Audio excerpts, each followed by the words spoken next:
Olá, pessoal, um salve. Vamos lá, mais uma bela aula. Gráfico de funções periódicas. A aula anterior deve ter ficado meio truncada, né? Mas é muita matéria para explicar em pouco tempo. Vamos lá. Gráfico de funções periódicas. Então, um gráfico de função periódica, ele demonstra período, tá? Onde as cristas vai ter a mesma altura aqui depois, ó. Cada crista vai estar na mesma altura e cada vale vai estar na mesma altura. Isso tem período, se repete, tá? Igual um ciclo menstrual, ciclo da lua, ciclo das marés, tá?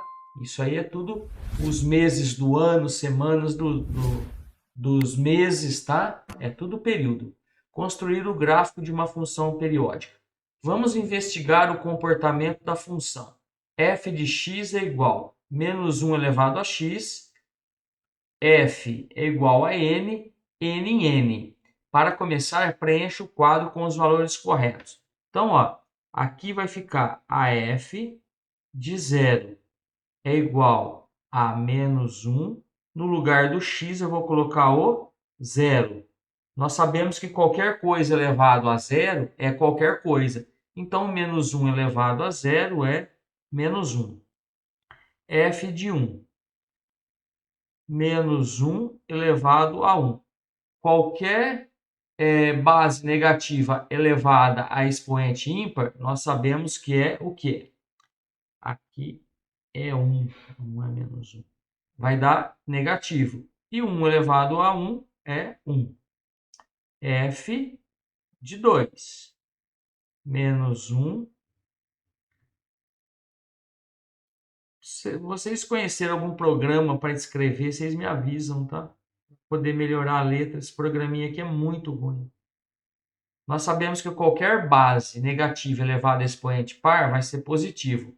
E 1 elevado ao quadrado é 1. f de 3 menos 1 elevado a 3 vai dar menos 1. Olha lá, expoente ímpar, negativo, expoente par, positivo. É isso que está acontecendo aqui. A f do número 4 é menos 1 elevado a 4, vai ser 1. E f de 5 menos 1 elevado a 5 vai dar menos 1, tá? Então, ó, qual é o comportamento aqui? O comportamento, ó, tá 1, 1. Vou pegar uma outra cor aqui, ó. Ó, 1, 1, 1. Andou de 2 em 2, tá? Ó. E aí, o que a gente vai ter que fazer aqui? Vamos ver. Então, o período aqui está de 2 em 2, ó. Perceba que os valores de f de x têm uma regularidade. Sim, qual que é a regularidade? Positivo, negativo, positivo, negativo, positivo, negativo. Ó, é o que está acontecendo aqui. Ó.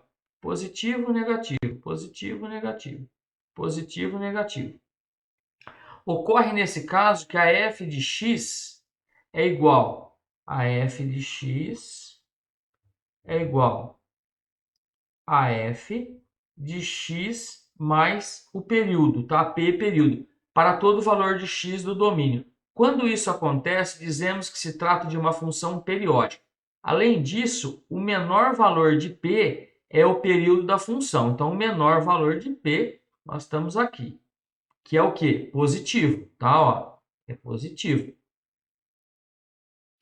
Sendo assim, qual o período da f de x? Então, ele quer saber o período da f de x igual a menos 1 elevado a x. O período é de quê? Essa função ela tem período, eu vou até colocar aqui, ó, período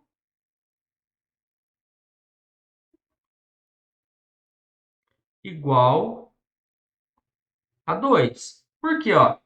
Anda aqui, ó. Se eu pegar o posterior menos lá, ó, vai ficar 2 menos 0 igual a 2. Acontece quando isso? No 4. 4 menos 2, que aconteceu em quando? Aconteceu em 2. É igual a 2, tá? E se eu pegar o que vai acontecer aqui quando eu levar a 6, ó, vai ser positivo de novo. Então, ó, f de quem? F de x é igual a f de x mais 2, que é igual a f de x mais 4, tá? Essa é a resposta. Período igual a 2, f de x é igual a f de x mais 2, f de x mais 4. Peguei o período aqui para a gente estar estudando. E a mesma coisa vai acontecer com o negativo. Beleza? Curta, compartilha e meta o pau aí. Vamos que vamos. Acompanhe com atenção o áudio que o professor vai disponibilizar. Tempestades solares, registre as principais informações. Então, eu já ouvi o áudio, são 2 áudios da Unicamp, muito bacana, vai estar aí no vídeo. Então, vocês vão escutar todos os áudios, tá? São 2 áudios de 5 minutos aproximadamente. Então, vai aí e entenda a maravilha da matemática, tá bom? E no retorno, nós vamos resolver os exercícios número 3 em diante. Ouça o áudio. Olá, professor! E olá, alunos! Começa aqui mais um Rádio Cangalha. E o tema de hoje são as tempestades solares. E para comentar esse fenômeno, temos aqui o nosso convidado residente, o professor Leumas. Bom dia, Henrique. Bom dia, Ivone. Henrique, tá tudo bem? Por que você tá usando óculos escuros dentro do estúdio? Bem, são recomendações do meu oftalmologista, professor. Ele disse que era melhor eu descansar a minha vista. É que o curioso aqui se empolgou com a pesquisa de campo, resolveu ele mesmo dar uma olhada no sol. É como dizem, né? A curiosidade quase matou o gato. Opa, obrigado pelo elogio, Ivone. Henrique, algumas coisas são só para os profissionais. Mas a curiosidade foi justamente o que permitiu muitos avanços na ciência. Por exemplo, em 1859, o astrônomo amador Richard Carrington observou, com os devidos equipamentos, que haviam no Sol manchas escuras que por vezes brilhavam intensamente. Com o avanço da ciência, foi descoberto que, na verdade, esses brilhos são explosões de gás a extremas temperaturas, eletrizados e em fortes interações com os campos magnéticos do Sol. E o gás nesse estado chama-se plasma, certo, professor? Sim, o plasma é essa matéria gasosa ionizada, no caso pelas diferenças entre temperatura e pressão das camadas do Sol. O seu campo gravitacional comprime tanto essa massa que cria fusões nucleares o tempo todo, que se explodirem na atmosfera do Sol, recebem o nome de tempestades solares. Acho que o nosso sonoplasta fez melhor, Henrique. Mas e essas tempestades, professor? Não afetam em nada a Terra? Até podem afetar, mas calma, sem medo, hein, Ivone? A Terra está relativamente longe dessas tempestades solares, e o próprio campo magnético dela nos protege desses ventos que vêm do Sol. Mas é possível que satélites sejam danificados ou até mesmo a distribuição de energia da Terra, que pode sofrer, de repente, um apagão. Nossa única esperança, então, seriam os Transformers. O equipamento, não os robôs. Mas, desastres à parte, não deixaria de ser um evento bonito.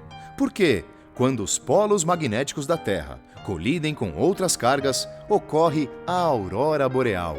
Aquelas lindas luzes brilhantes e coloridas que flamulam pelo céu noturno, que ocorrem por vezes no gélido Polo Norte. Pô, só um professor mesmo para ver beleza numa possível catástrofe mundial, né? Falando em catástrofe mundial... Que frase estranha, Henrique. Peraí, vai fazer sentido. Falando em catástrofe mundial, professor, andei lendo aquelas teorias doidas de que o mundo vai acabar em 2012 e uma delas citava essas tempestades solares. Por quê? E por que exatamente 2012? Boa pergunta. Como deu para ver, as tempestades solares podem afetar o nosso planeta, mas jamais vão destruí-lo. Entendi. Exageraram na dose, né? Mas bem que hoje em dia somos tão dependentes da tecnologia que tragédias poderiam acontecer. Mas e por que 2012 exatamente? Essa data não é exata, mas tem a ver com o ciclo solar. Depois de observarem as manchas do Sol com filtros apropriados, notaram que elas pareciam mudar de lugar e aumentar em número com o tempo.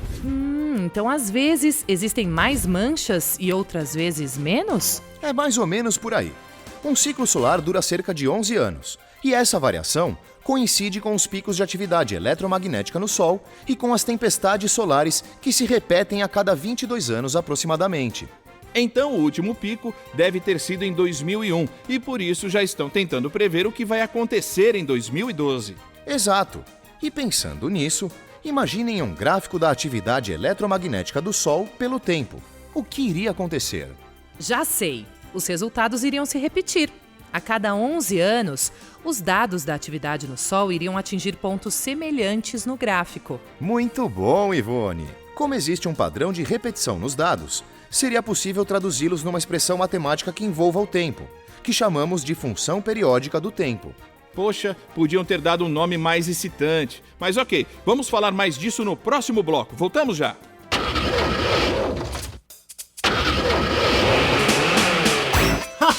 Rádio Cangalha.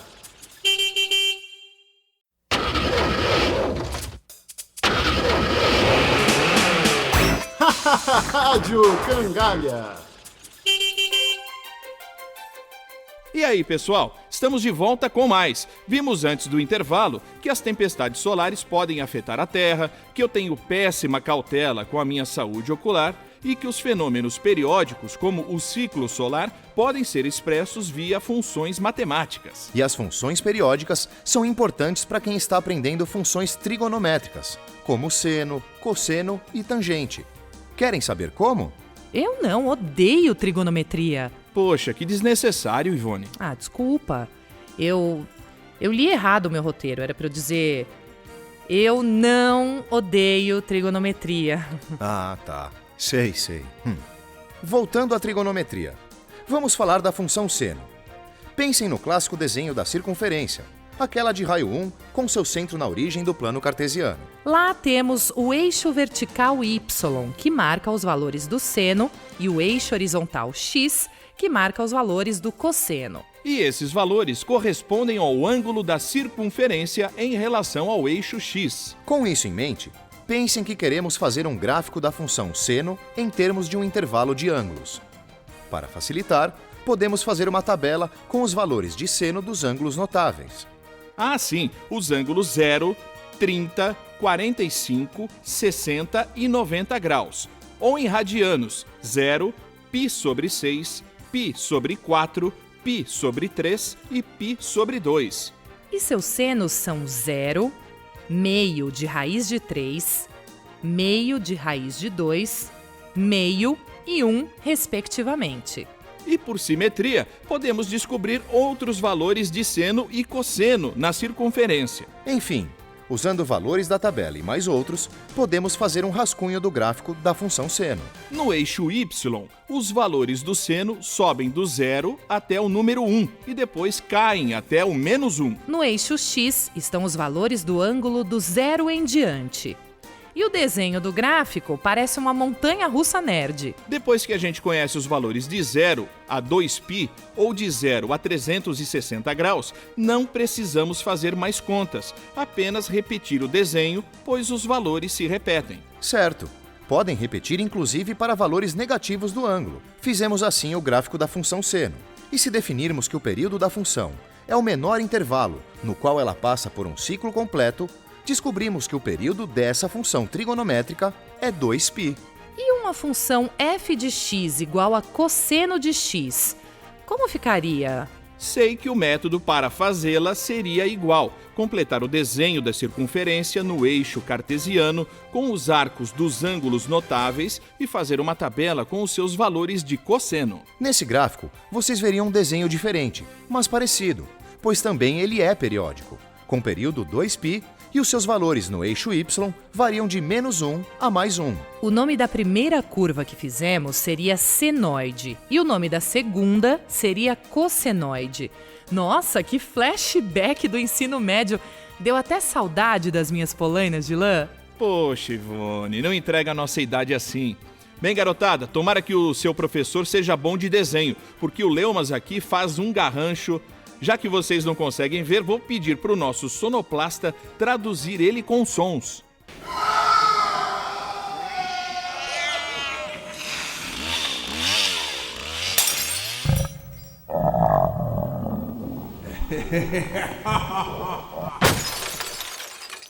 Vou admitir que ficou parecido, hein? Bem, para quem tem interesse em aprender um pouco mais sobre fenômenos e funções periódicas, sugerimos o software da coleção M3 Matemática Multimídia chamado Ondas Trigonométricas. Opa! Acho que ainda temos um tempinho para a piada do dia. E a piada de hoje é: de quantos franceses você precisa para rodear uma circunferência? 2 Pierre. Ai, meu Deus. Vocês entenderam? Vocês entenderam? 2 Pierre. A fórmula do perímetro de uma circunferência. Ai, Pierre. Bem, depois dessa é melhor ir para casa, né, Ivone? Com certeza. Eu tinha um amigo que chamava Pierre. Ivone, Henrique. Ai, Tchau, meu Ivone. Deus. Tchau, professor. Até mais. Tchau, Henrique. Tchau, professor.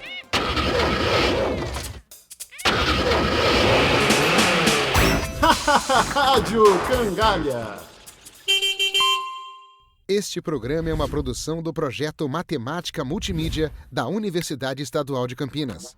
Uma realização do Fundo Nacional da Educação, Ministério da Ciência e Tecnologia e Ministério da Educação. Redação: Samuel Rocha de Oliveira e Antônio Carlos Patrocínio. Roteiro: Rodrigo Faustini dos Santos. Locução: André Miller, Denis Garcia e Ana Carolina Pires. Edição: Renata Gava. Mixagem: Sandro Dalla Costa. Direção: Renata Gava. Coordenação de Mídias Audiovisuais: Professor Eduardo Paiva. Coordenação geral: Professor Samuel Rocha de Oliveira. Já escutou o áudio? Você viu todas falando da trigonometria, né? Trigonometria, que são as funções trigonométricas, né? Sobre a periodicidade, os períodos, tá? Então, é isso. E agora, o exercício número 3. O exercício número 3, eu quero